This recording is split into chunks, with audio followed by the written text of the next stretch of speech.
themselves to be masters of rhetoric and slogans because they understand that it's palatable and easy for the common person to just go along with the slogan they hear because they don't have to really put a lot of thought into it.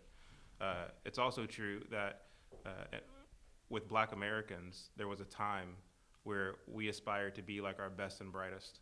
And there's something that happened psychologically in the 60s and 70s where we chose instead to be like our down and out.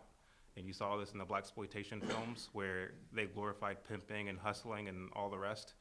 And then as you move into the 80s and the 90s with gangster rap, once again, these people who didn't grow up with fathers, who were lured by the concepts of fame and riches in Hollywood, people like Snoop Dogg and others, who were, in a sense, plastered in a position of authority, frankly, where even today, a lot of our youth want to be like the next rapper or ball player, not so much like the next entrepreneur or pastor.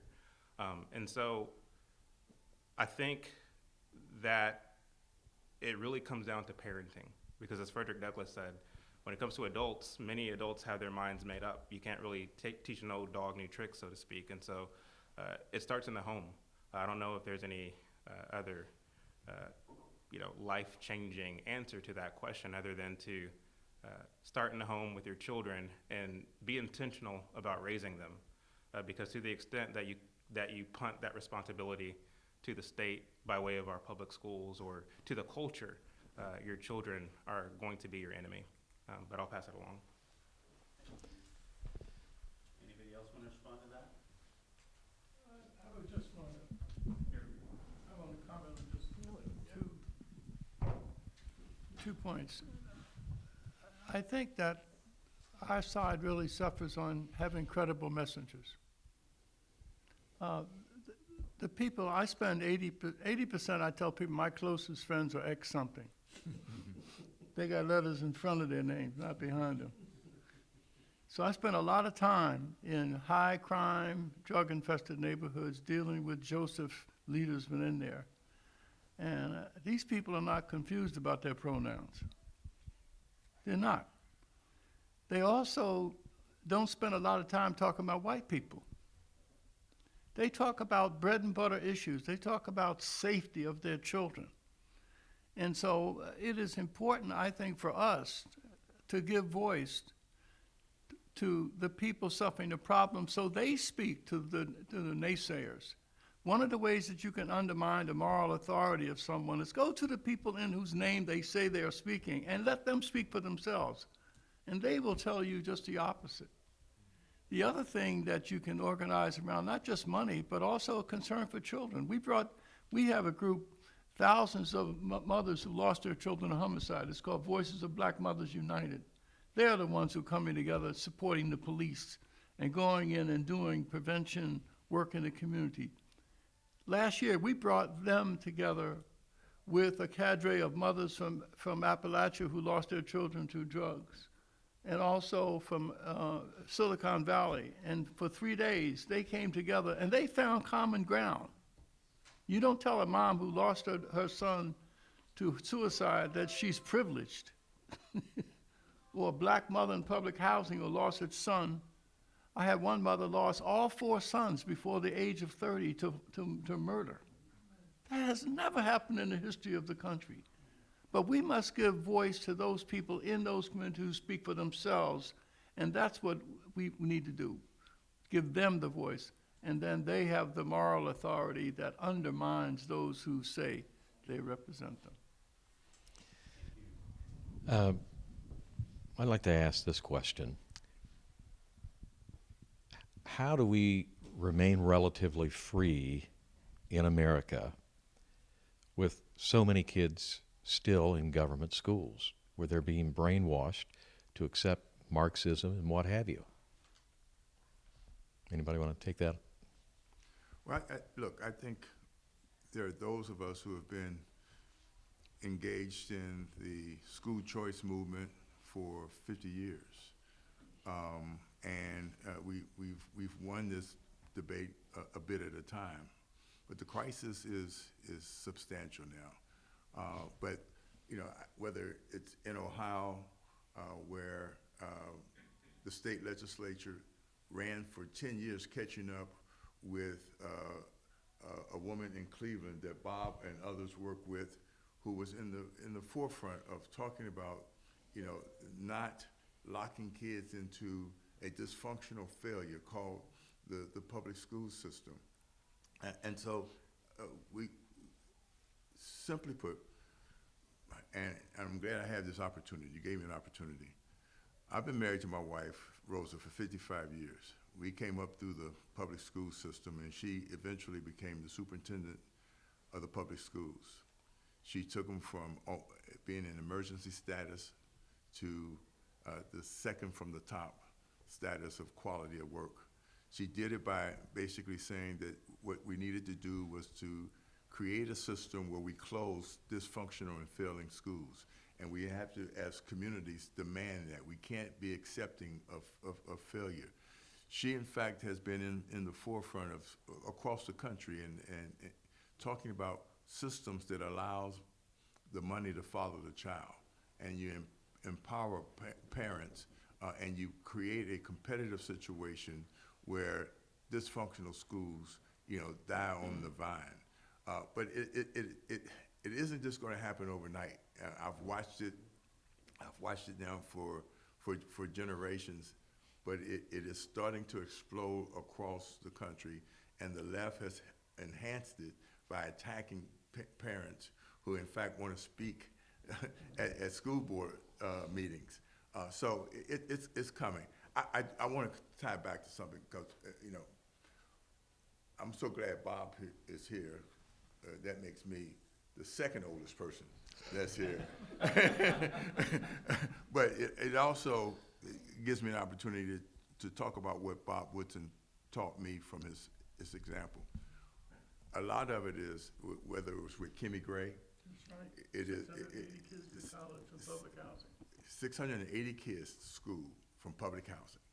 But it was, Bob taught me this: you show up.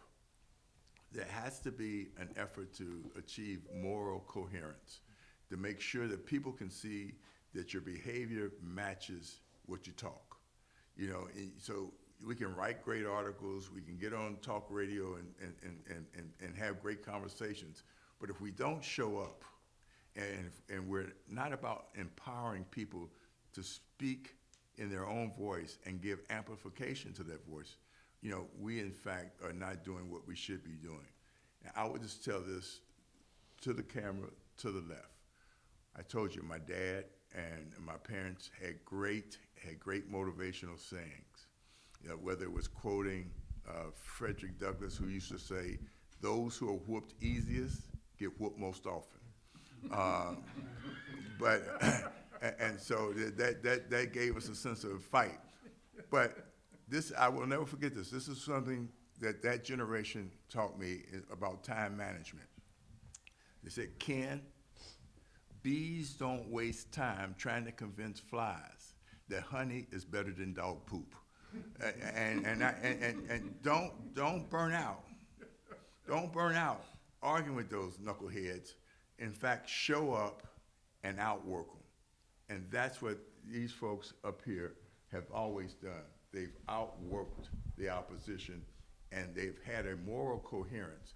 Their behavior matches what they talk about.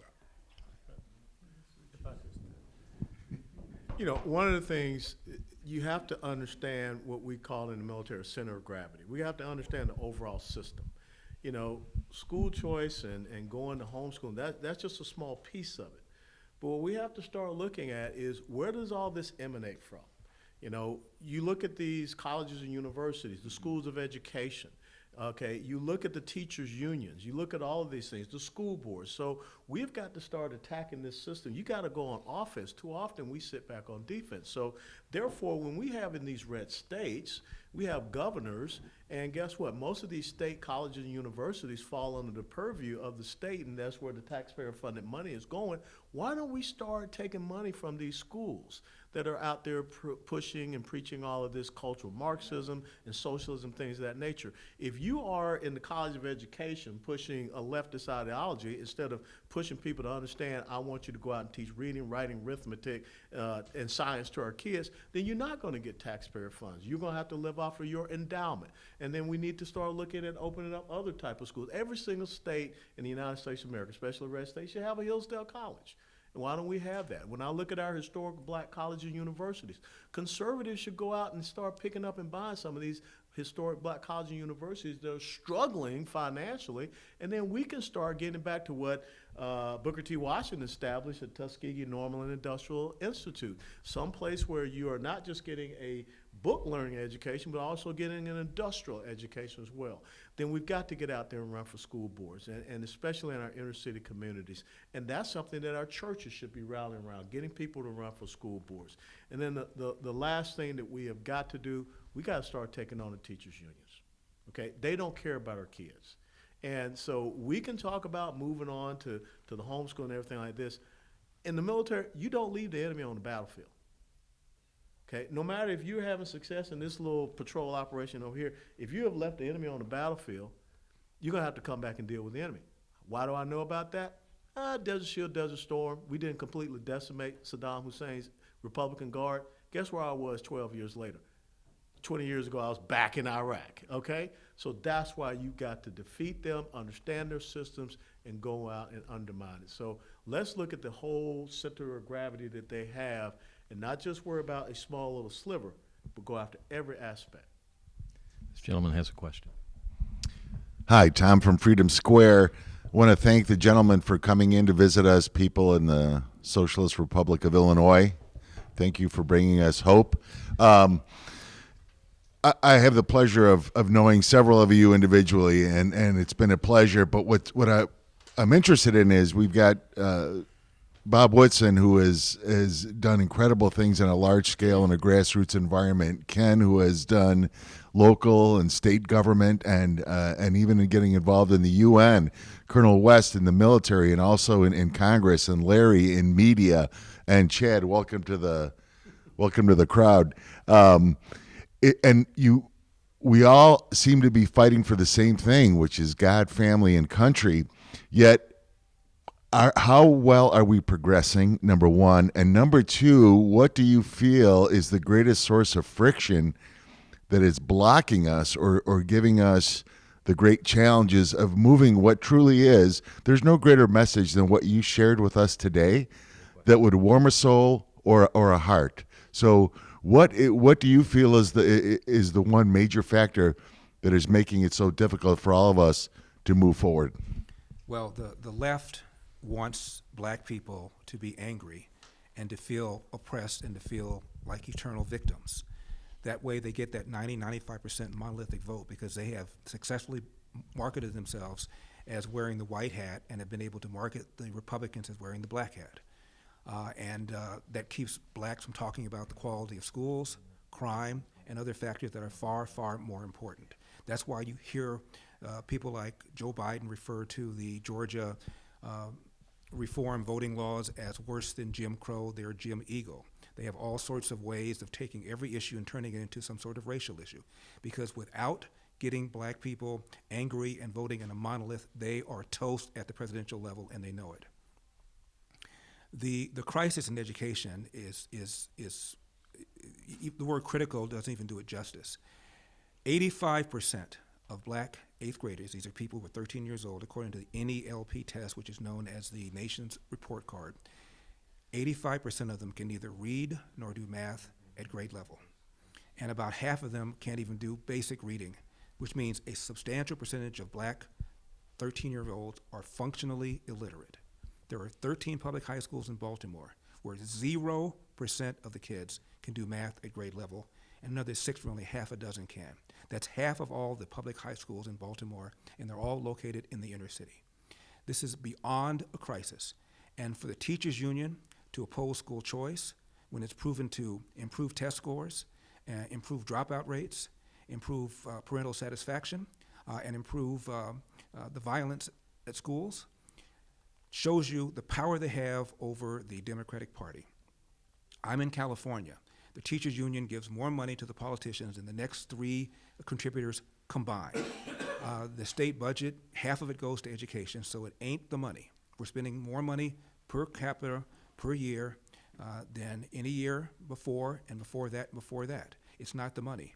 It's the way these kids are being taught. They're taught woke stuff. They're not taught how to read, write at computer grade level. They're taught how to feel better about themselves, even though blacks have higher self-esteem than whites and have had so for decades. That's the problem. And many people are completely unaware of this on the left side. I watch a lot of Fox, I watch a lot of CNN, I watch a lot of MSNBC. And for example, there'll be Bill Maloogian standing up there every day doing these reports on all these people coming into the country illegally, 5 million since Joe Biden has been in office. And then I cut over to CNN, and I cut over to MSNBC, and they're talking about Trump. Last year, about 2.5 million illegal aliens came into the country. There was a poll done by, I think it was Gallup, and they asked Americans how many illegal aliens came into the country last year. Most people said 250,000. They were off by a factor of 10. The issue is ignorance, and the answer is to tell the truth. There's a magazine called Ebony Magazine. For a while, it was the most prominent magazine in the black community. Everybody up here probably subscribed to it, had it on the coffee table. And every year they had an issue called the 100 Most Influential Black Americans. And every year omitted were Walter Williams, omitted was Thomas Sowell, and omitted was Clarence Thomas. Now, Walter Williams, as far as I know, is the only person to be the chairman of an economics department of a non-historically black college. He's written a number of books. Most black people don't know who the hell he is. Thomas Sowell, David Mamet, the playwright, said that Thomas Sowell has convinced him to stop being a brain-dead liberal and referred to Thomas Sowell as America's greatest living philosopher. He's written over 40 books. He's still with us. He's in his mid-90s now. Most black people don't even know who he is. And then, of course, Clarence Thomas, who by definition is one of the most influential black Americans because he's one of 9 members of the Supreme Court. How in the world can you, with a straight face, say he's not influential? But here's a magazine that was arguably the most influential magazine for black Americans, and that's one of the reasons so many blacks are ill-informed about what's really going on around here. The answer is to tell the truth, tell it effectively, tell it consistently. Mr. Elder, you have an interview. The time you got that, 4:30. So we can. If you want to excuse yourself. We can continue talking. Okay. Yeah. But, yeah, go ahead, Chad. I Okay. didn't mean to Sorry. No, you're fine. interrupt. No, I'll be brief. So we, right now we're in Chicago. I would encourage people to look up and read about the late, great Marva Collins. A lot of people don't know who she is. Marva Collins left the Chicago schools. She was a substitute teacher in the Chicago schools. She was originally from Alabama. And after having seen the fact that, in her opinion, the Chicago schools were intentionally dumbing down the students, she took out an early retirement and she cleaned out the upper floor of her home and turned it into a one-room schoolhouse. And she taught the children by way of phonics the love of reading, because the idea is when you have a love and a joy for reading, it opens up your ability to comprehend all the rest of subjects that come after. But she was one of the people who saw a problem and put together a solution, much like all the gentlemen that you see up here today. The Bible says that my people suffer for lack of knowledge. And it's just like Elder was saying earlier, we need to tell the truth and we need to tell it effectively. We need to be able to take these complex ideas and put them in a very palatable way so people can understand them, because to the extent that you understand what's really going on, you can come up with practical solutions to move forward.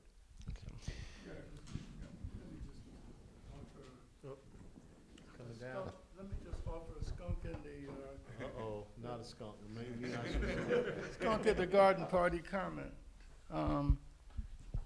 Dr. King said the highest form of maturity is the ability to be self-critical. I don't think conservative movement needs to have some self-criticism too.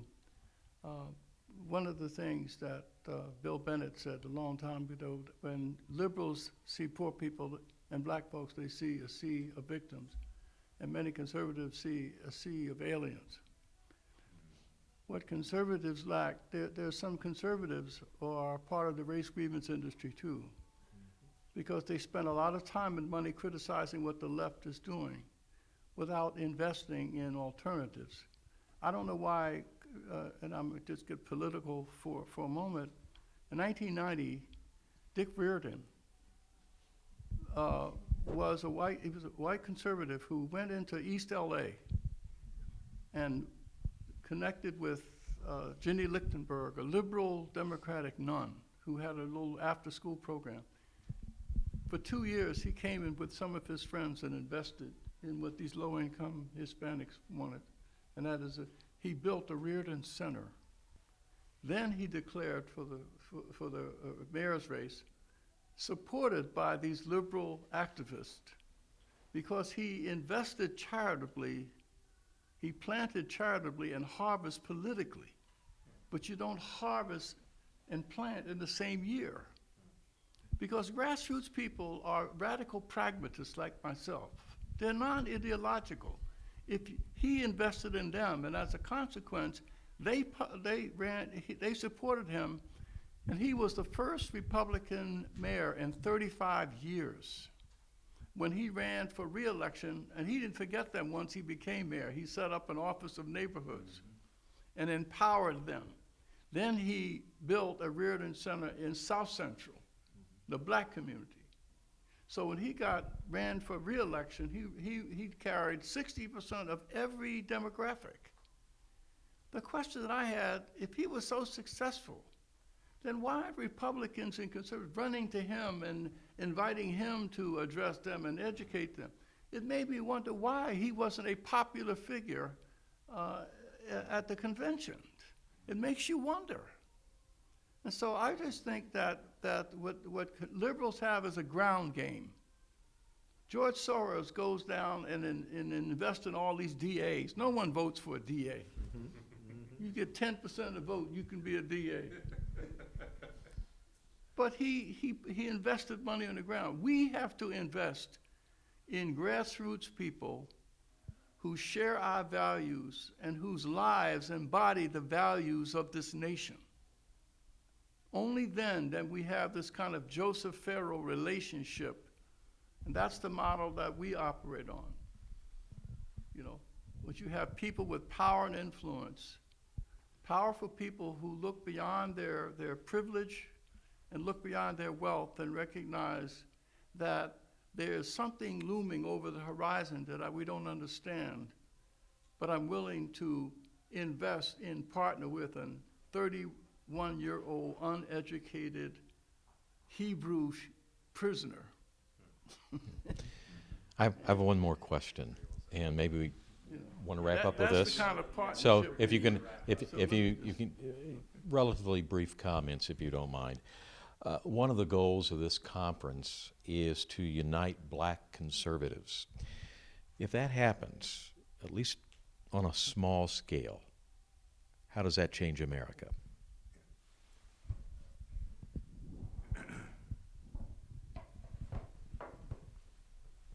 I think it's important when you talk about uniting conservatives. One of the things that I appreciate about conservatives is that conservatives are independent thinkers. And I think as long as uniting conservatives doesn't mean uniformity of thought, we are strong enough in our beliefs and our commitment to one another to engage in vigorous discussion and debate, to coalesce where we in fact have agreement, and to work through where we don't, so that we possibly can work towards agreement. I know you wanted this to be brief, but I've never paid any attention to the time. And I just wanted, I want to tell you, I had a great uncle. Most of y'all wouldn't know the name if I told you. His name was D. Hart Hubbard. My uncle D. Hart Hubbard was the first black American to win an Olympic gold medal in track and field. He did it in the 24 games. He set the world record in the long jump. But that year in those games, he was to run against Eric Little of Chariots of Fire fame. My uncle D. Hart had qualified in 3 events, the 100, the high hurdles, and a long jump. But when he got to Paris, the International Olympic Committee told him that the 100 and high hurdles were white-only events, so he didn't get to compete. He set the world record in the long jump. He had graduated top 10% of his class at the University of Michigan. When he came back to Cincinnati, the only job he could get was as a playground director. But he took the most of that. He, in fact, expanded Idaho baseball into the black communities. He became one of the founders of the American Negro Baseball League. He had the Cincinnati Tigers, who got hand-me-downs from the Cincinnati Reds, and he was an investor in the Indianapolis Clowns. And I tell you, I grew up on Satchel Paige sayings, because Satchel Paige played for the Indianapolis Clowns. And one of Satchel Paige's most profound statements to me was that it is pretty damn difficult to steal second base if you want to keep one foot on first. People, by human nature, as Walter Williams used to always tell me, can strive for homeostasis, equilibrium. People don't like to be off balance. And so sometimes risk orientation means that you have to be off balance, and you have to be willing to take that foot off of first base to break towards second with no guarantee that you're going to steal that second base. History is moved by people who in fact take the risk to change the direction of history. And that is in fact what has made us, when we have been on the top of our game, agents for change and investing in directing history. One of the things that goes back to the question, it was very difficult because people, black, white, Hispanic, get hooked on government largesse. That it is almost as hard to get off of government largesse as it is to get off of cocaine. But you got to have the discipline to do it, and you have to understand that, again, God has invested in us human agency, not government. And if in fact we can, by showing up, and we'll come back to it all the time, these guys show up. They're just not mouthpieces. They show up, and their behavior just resonates with other people because of their moral coherence. And so that's where we are, showing up. Excellent. Fortune favors the bold. Thank you very much. I want to thank everybody for coming to the Black Conservative Summit press conference. So the bad part is that we have to end this, but the good part is that these gentlemen will be here. Awesome. They'll be here for the duration of the conference and the summit. So, and yeah, feel free to approach them to